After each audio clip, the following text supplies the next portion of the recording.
Hi, I'm Mike with Morgan Inspection Services, and we're out here to do a little demonstration. I've got a water heater here that's about 18 years old, and want to show you why it's so important to uh, flush your water heater regularly. Uh, about a year or two ago, this water heater was flushed, but we're going to cut it open, and we're going to look and see just how much buildup is inside it. Obviously, some of it will be left from before we flushed it, but some of it obviously built up after the flush that we did a couple of years ago. So here we go.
We're still in the process of trying to get this water heater open.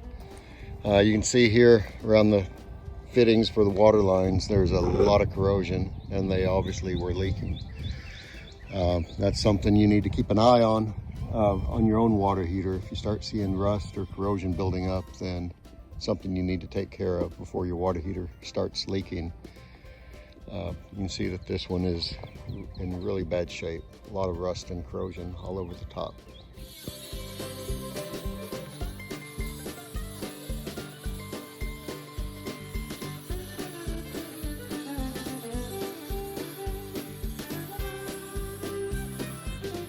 Here's the anode.